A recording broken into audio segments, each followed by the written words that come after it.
Welcome back to Wait, What Do You Do Again? I'm your host, Meghan DeFord. A couple housekeeping items before we dive into our topic today, which is that life you built versus the life you actually want. I cannot wait to get into this with you. But three things, okay? So number one, thank you for listening. It means so much. I love that we get to spend this time together. If you can review and subscribe, it really makes a big difference, and share it with a friend and ask them to rate and review and subscribe and do all the things. It really makes a big difference. And while you're doing that, go ahead and follow me on Instagram at Meg DeFord. I put lots of information there and we have a good time. Same on TikTok. We have a little bit more fun over there at Meg DeFord. Okay, so that's number one. Number two, stick with me. If you are interested in coaching, I am taking new clients and I will give you a referral rate. Just say you heard this on Wait, What Do You Do Again? And all you have to do is schedule a call. It's really fun. We get to talk together. I get to find out what's going on and what you want to do. And it is free. So you can find that information on my website or over at Instagram. It's just a strategy call, 30 minutes, and it's a great way to find out how you can move forward and how we can move together. And you get a special rate. And the third thing, the last thing, super exciting, on July 22nd, I am hosting another workshop. It is setting goals that stick. You get a 90-day plan in 60 minutes. I just hosted this. We had a really good time. Participants couldn't believe it was only 60 minutes. They felt like it flew by, and it's because it's interactive. You're not just listening to me yap the whole time, right? So like 45 to 50 minutes of it, you're actually doing the exercises and you walk away with a plan. It's completely free. So go ahead on my website. You can find that under events. You can also find it on Instagram, and I would love to see you there. Okay, let's get into it. Today, we are talking about the life you built versus the life you actually want. And if my practice could have a theme song, it would be like that Once in a Lifetime song by the Talking Heads, like the David Byrne kind of shouting, singing. And you may ask yourself, well, how did I get here? This is not my beautiful house. This is not my beautiful life, right? Like you look around at your life and you're like, you've never seen it before. And this is in my head with almost every client intro call that I have, because I think almost every woman that I have ever worked with, and honestly, me too, has had that moment. And as they're describing this nebulous feeling, I'm just like, hit play on that song, babe. Women come to me wanting more and knowing there has to be more than this. And they're having a breakdown. It's not some sort of like dramatic midlife crisis, even though a lot of them fear that it is, or like, oh my God, is this perimenopause? But it's just this feeling of like standing in the middle of your own life on a random Tuesday, doing dishes, looking around and thinking like, wait, how did I get here? Is this it? Like life is good, but there's got to be more than this. And it is because anything is like necessarily wrong. Maybe you've got the career, the family, the house, the friends, the vacations. Like you've spent years building this life. But when you have a moment to stop long enough to ask the question that maybe you haven't asked in a while, like, is this the life I actually want? That's what we're talking about today. So hydrate, stretch, because today we are talking about it. And as always, this isn't just inspiration. This is also action. We believe in that here. So there's an exercise at the end. Okay. Let's go. So you spent your whole childhood, like your 20s, maybe your 30s, maybe you're still doing it, chasing a checklist. Think about it. Grades. This is going to go on your permanent record. Your degrees, your titles, the job, the promotion, the house, the vacation, the whatever. I laugh. I don't think anyone's actually fully defined that for us, but we're chasing that American dream. We inherited it. We inherited it from the people around us. And the rub is you're really good at the checklist. That's the trap. You check the boxes and you keep going because momentum feels a lot like purpose when you're just moving fast enough, right? And then usually, like not dramatically, you look up from the checklist and you start to question like everything underneath all of it. Where did this checklist come from? Who wrote it? Because a checklist is not a substitute for values. And you hear me talk about values all the time. I start with a values exercise with every woman I work with. And we start there because values are your compass. They show up on your calendar. And when we substitute a checklist for our values, we start hearing the saxophones getting louder, right? A checklist is what's going to tell you what to do next. The checklist helps you track progress, but your values help you decide whether it's worth doing in the first place or not. So, you know me, I love research. And here's something that I find really, really interesting. This whole idea of like a midlife crisis, which a lot of people think this is a relatively new concept or newly studied concept. Our boy Carl Jung named it in the 30s, and it didn't really enter pop culture or like the cultural zeitgeist until the 70s. And I want to be really clear. This moment, this looking up from the checklist moment, isn't gendered. Whoever you are, however you identify, you can experience this. But what I do think is that there's a nuance for women specifically. And this isn't about who feels things more, right? I work with women, so that's why I'm talking about this. And it's also about the checklist itself, because our society doesn't just hand women a different checklist, it builds in different obstacles for women to ever question it.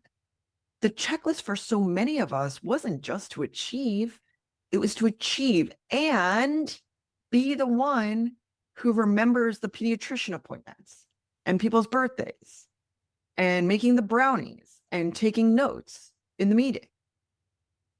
And you also have to be ambitious, and you can have it all, but you're not going to make as much.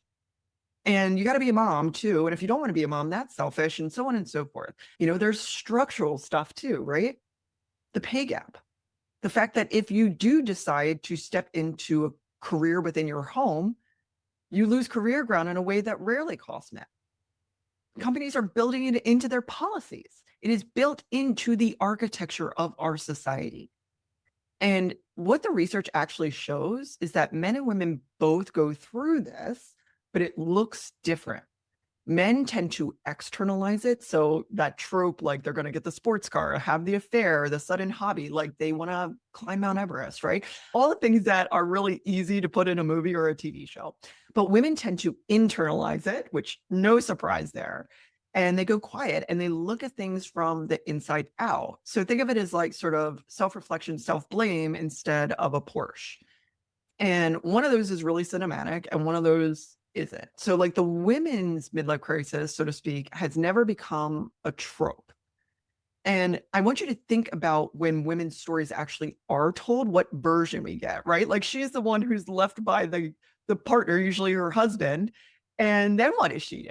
She goes on the trip, right? She loses the weight. She gets a haircut. Like it's almost like she's a supporting character in someone else's plot twist. And like her whole arc is a makeover eating pasta, which no shade to pasta, like love that. But here's why I think it matters more than maybe you think it should. So much of what runs our households and workplaces and society is quiet, unpaid, invisible labor that women do. The remembering, the smoothing it over, the maintenance. And it's not incidental, it is load bearing. Our society runs on it. So when a woman starts to question those expectations underneath of that labor, asking, wait, why am I the one doing this? Why did I agree to this? Do I even want this? That's not just a personal moment. That's disruptive.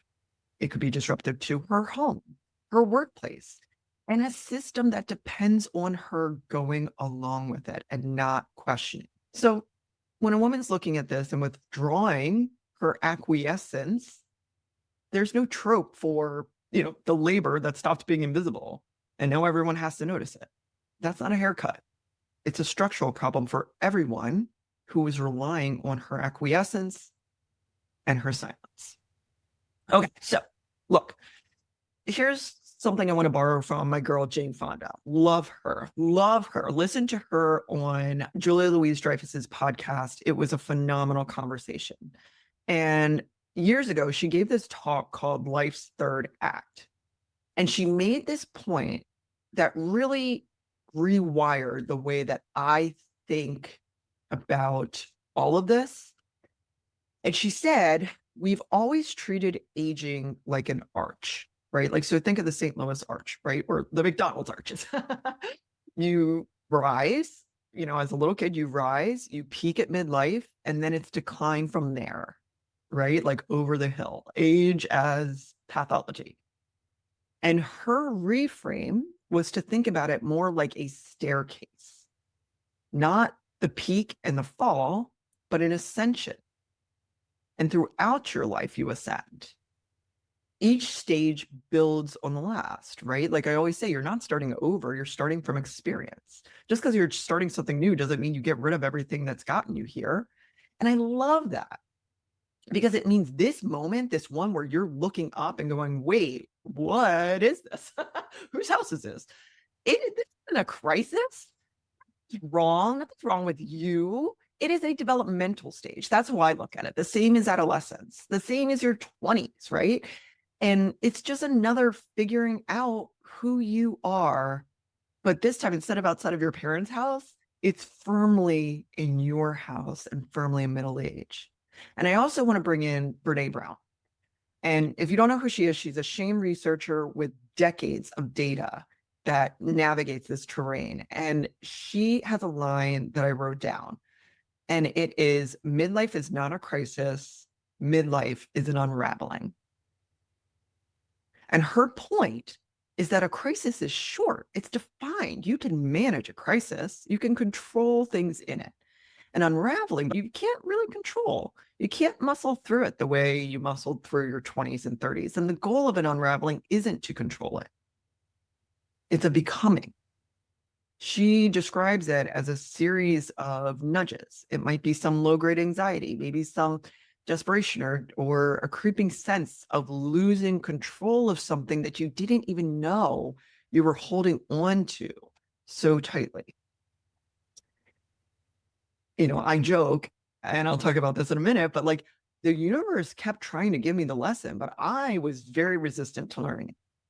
And her broader point in all of this, and it's backed again by decades of research on shame and authenticity, is that all the performing, all the pretending, all the armor that you have built up to protect yourself from feeling inadequate, to protect yourself from being perceived as not meeting the expectations that are sort of silently all around us, that armor is exactly what is getting in the way now. Nothing's wrong with you.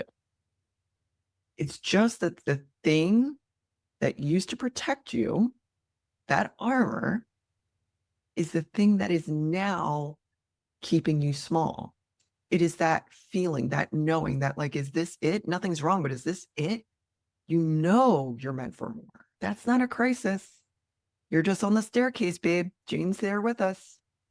That's what she talked about. An ascension requires lightening. Let's take off some of that armor, right? So I've talked about this before, but prior to founding my practice, I spent almost 20 years in nonprofits, mostly in fundraising, right? Like asking money. So in doing that, you help other people articulate their vision, their mission, their dreams. You talk about what problem you can solve and how you can do it together. I made big ass, 6, 7, 8-figure ass on behalf of organizations that are awesome. And I believed in and still believed. And a few years ago, during the height of the pandemic, I've got 2 little kids at home, like a lot of us, right? But so much of what I had built my identity around disappeared like that. Within weeks of each other, I finalized a divorce and got let go from my job with no warning. Both of those things happened over Zoom. So that was like super cool. That was awesome. And my first reaction wasn't to process my feelings, and it wasn't to process what just happened and decide how I wanted to move forward. And to be fair, I was the breadwinner. I'm newly single. I'm solo. My kids depended on me, and there were bills to be paid. So like immediately, and I mean immediately, I started looking for another fundraising job. I didn't tell anybody because I was so embarrassed, but I started looking for another fundraising job because that's what I was good at. That's where I knew how to perform. That's where I knew how to succeed. I never asked, do I want to stay in this field? What are my transferable skills? And I definitely wasn't asking myself what I wanted. I was asking myself how quickly I could get back to my life being recognizable. It was like, okay, how do I get back to what I know? Or how do I get back to how people know me? Because asking what I actually wanted, that was terrifying. because I didn't know. And frankly, I cared a lot about how I would be perceived. It meant that people might not understand me anymore. And that was very unsafe to me. And it's still something I worked through, right? I'm not even sure I knew who I was. So understanding what I wanted and who I was outside of a title, it took a lot of time. It took a lot of therapy. It was a whole lot of sitting in uncomfortable silence instead of immediately filling it with another accomplishment. And it wasn't fun, right? It wasn't fun, but it was so worth it. And somewhere in all of that, the question slowly changed and became, who are you when no one's handing you the next item on the checklist? And it is messy work, babe. There was no lightning bolt. There was no eureka moment, but that turned out to be a much better question. So here's the distinction I want to give you. The life you built versus the life you want are not always the same thing. But that gap is not some sort of failure or crisis. It's information.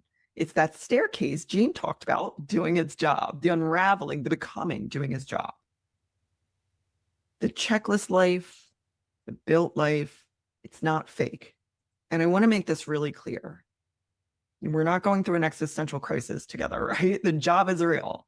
The relationship is real. The house is real. It's not that you're living some sort of lie. But let's go back to our original, this is not my beautiful wife. This is not my beautiful house, right? This house metaphor. It's that you're building your house according to someone else's blueprint. And you were so good. You built this beautiful house that you never stopped to ask if it was the house that you wanted. And this isn't about demolition. There may be things that you absolutely love about your house, right? So it's not about demolition. It is about renovation. Let's stick with this metaphor, baby. It's about going back into the house that you built and ask room by room, does this actually serve me? Or did I just build it because of that blueprint and checklist? And maybe it served me at the time, but it doesn't anymore. Okay. So we are getting into the exercise portion. If you want to pause and get some paper, I'd love that for you, where you can do this later. But I want you to write down 5 beliefs that you have about success, work, relationships, rest, or productivity. And after each one, I want you to ask, who taught me that? Okay. And then after that, I want you to ask yourself one more thing, go a little bit deeper and ask, do I still believe it? Right? And if yes, that's not a room that needs to be renovated. Keep it, feel good about it, lay down, take a nap. And if no, you don't have to fix it today. You just have to notice it, right? You just have to notice it. I'll put this exercise in the show notes. I'll put it in comments so you can go back to it. But here's what I want you to take away from today. Nothing's wrong with you. Your life isn't fake. You were just starting to notice. And you're asking yourself better questions, and maybe for the first time. And I'm really proud of you for that. Thank you for spending this time with me. Thank you for listening. Again, shoot me a DM, shoot me an email, get on a call with me. I'd love to hear what you're going through, what you thought of this. Give us a rate, review, subscribe, send this podcast to a friend. And in the meantime, take care of yourself and others. And I will talk to you next week, or I'll see you on Instagram. Bye.